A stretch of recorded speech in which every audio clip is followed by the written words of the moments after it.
Tirurangadi sub RTO ഓഫീസിൽ സർക്കാർ ഉദ്യോഗസ്ഥൻ അല്ലാത്തയാൾ ജോലി ചെയ്യുന്നതിൽ അന്വേഷണത്തിന് ഉത്തരവിട്ട് ഗതാഗത കമ്മീഷണർ അന്വേഷിച്ച് റിപ്പോർട്ട് സമർപ്പിക്കാൻ തൃശൂർ ട്രാൻസ്പോർട്ട് ഡെപ്യൂട്ടി കമ്മീഷണറെ ചുമതലപ്പെടുത്തി. വിജിലൻസും പ്രാഥമിക വിവരശേഖരണം തുടങ്ങി. സബ് ആർടിഒ ഓഫീസിൽ ഏജന്റുമാരുടെ പ്രതിനിധി ജോലി ചെയ്യുന്നുവെന്ന വാർത്ത മീഡിയ വണ്ണാണ് പുറത്തുവിട്ടത്.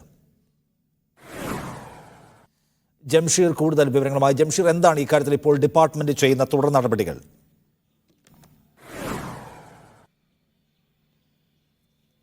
ട്രാൻസ്പോർട്ട് കമ്മീഷണർ ഇതിൽ ഒരു വിശദീകരണം ചോദിച്ചിരിക്കുകയാണ്. അതിൻ്റെ ഭാഗമായി ഇപ്പോൾ തൃശൂർ ഡെപ്യൂട്ടി ട്രാൻസ്പോർട്ട് കമ്മീഷണറും മലപ്പുറം ആർടിഒയും അല്പസമയത്തിനകം തന്നെ തിരൂരങ്ങാടി സബ് ആർടിഒ ഓഫീസിൽ എത്തും. തുടർന്ന് ഉദ്യോഗസ്ഥരിൽ നിന്ന് വിവരങ്ങൾ ശേഖരിക്കും എന്നുള്ളതാണ്. എങ്ങനെയാണ് ഇയാൾ ഇത്ര കാലം ഇവിടെ ജോലി ചെയ്തത്, ആരുടെ ഭാഗത്തു നിന്നെല്ലാമാണ് സഹായങ്ങൾ ഉണ്ടായത്, ഇത്തരത്തിലുള്ള പ്രാഥമിക വിവരങ്ങളാണ് തേടാൻ പറഞ്ഞിട്ടുള്ളത്.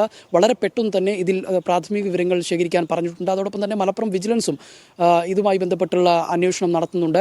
ഈ അന്വേഷണത്തിൽ ഈ റിപ്പോർട്ട് സമർപ്പിക്കുന്നതിൻ്റെ ഭാഗമായിട്ട് തുടർ നടപടികളിലേക്ക് നീങ്ങുക എന്നുള്ളൊരു സൂചനയാണ് ലഭിക്കുന്നത്. ഏതായാലും ഈ മീഡിയ വൺ ഇന്ന് രാവിലെയോട് കൂടിയാണ് ഇത്തരത്തിലുള്ളൊരു വാർത്ത ബ്രേക്ക് ചെയ്തത്. ഇതിൽ ഇപ്പോൾ നടപടി ഉണ്ടാകുന്നു. നടപടിയുടെ ആദ്യഘട്ടം എന്ന രീതിയിലാണ് ഇപ്പോൾ അന്വേഷണം നടക്കുന്നത്. പ്രാഥമികമായ വിവരശേഖരണമാണ് ഈ അല്പസമയത്തിനകം തന്നെ തൃശൂർ ഡെപ്യൂട്ടി ട്രാൻസ്പോർട്ട് കമ്മീഷണറുടെ നേതൃത്വത്തിലുള്ള സംഘം തിരൂരങ്ങാടി ജോയിന്റ് ആർടിഒ ഓഫീസിലെത്തിക്കൊണ്ട് നടത്താനിരിക്കുക. തുടർന്ന് അദ്ദേഹത്തിൻ്റെ റിപ്പോർട്ടിന്മേലായിരിക്കും തുടർ നടപടികൾ ഉണ്ടാവുക എന്നുള്ള വിവരമാണ് ലഭിക്കുന്നത്.